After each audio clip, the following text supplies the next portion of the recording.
There's a person who's born blind, and they can distinguish between a cube and a sphere just by touch.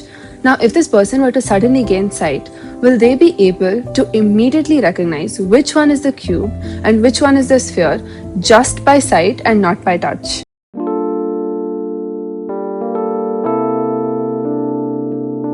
Hi everyone, welcome to my channel. I will be talking about books, art, music, or any topic that piques my interest, like this one. If this is something you enjoy, then follow my channel for more. Okay, so this thought experiment was posed by the Irish philosopher William Molyneux back in 1688. Philosophers and scientists have debated over this riddle for centuries. The answer to this would determine whether the knowledge gained through one sense can be understood and recognized by another sense with no prior experience. So is reality formed through experience, or is it already in our minds? I made a short reel about this topic over on my Instagram account, and I got so many interesting comments. That's why I thought I'll make a long form video talking about those topics as well. Back in 2003, neuroscientist and professor at MIT Pawan Sinha was working on Prakash project. This project's mission was to restore sight to children in India who had been born blind. He was very intrigued by this riddle, and he says, "This has been one of the foremost questions in the philosophy of the mind, and there had been no way to test it till now. And his studies show that no, the brain does not have the innate ability to connect different types of sensory input. The children could not immediately distinguish between the cube and the sphere once their sight was restored. So knowing something and seeing something are not the same thing. The brain needs to learn how vision relates to the world.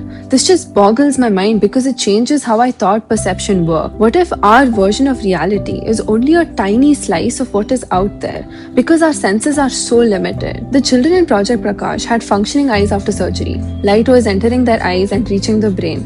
They could see the cube and the sphere, but they couldn't yet understand what they were seeing. This sounds very bizarre because we think seeing and understanding should be the same thing, but there are stranger things uncovered by neuroscience. What if I told you seeing something and being consciously aware of seeing it are two different things? This is called blind sight. People with blind sight are blind in part of their visual field.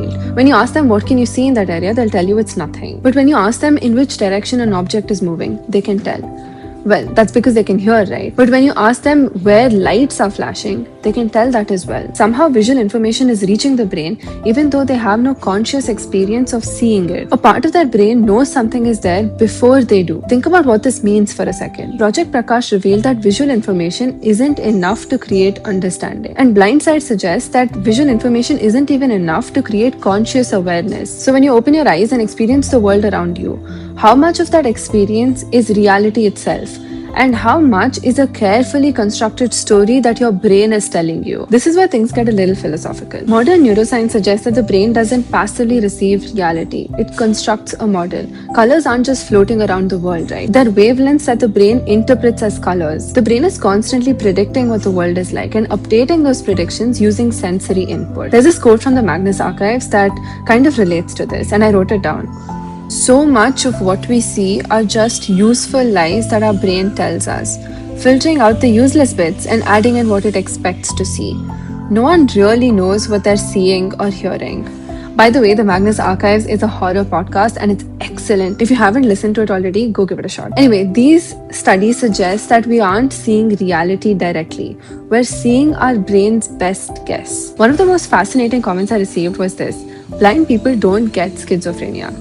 I went down a rabbit hole trying to understand this. There has been no documented case of any person born blind who went on to have schizophrenia. It makes sense because they can't have visual hallucinations when they're blind, right? But what about auditory hallucinations? What about any other symptoms?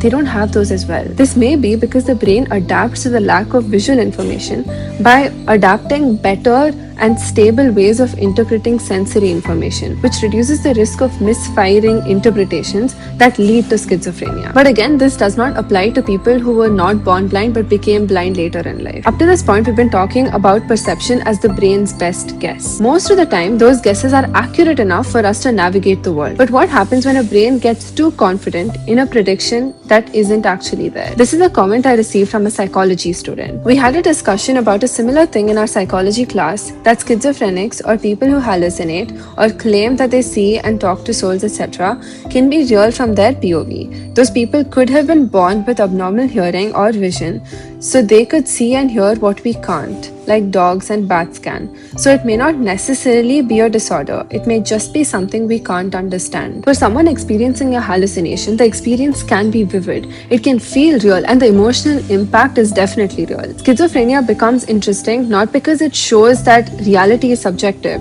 but because it shows how much of our reality is dependent on our brain's internal models. But what is super interesting is if a hallucination feels so real, then in what sense is it less real than imagination or a memory or a dream? I think reality isn't defined by what one person experiences, but what can be consistently verified by multiple people. It's like that thought experiment. If a tree falls in a forest and no one is there to hear it, does it still make a sound? Science works because observations can be shared and tested. None of us can step outside of our minds and our experiences. We have only ever known our individual model of reality. Yet somehow billions of humans in the world can come together and manage to build a common picture of the world through language, literature, art, music, science, and shared experience. The only question that haunts me is this: if every species inhabits a different sensory world, that means we only know a tiny slice of what is out there. So, what does the world really look like, independent of any observer? Until next time.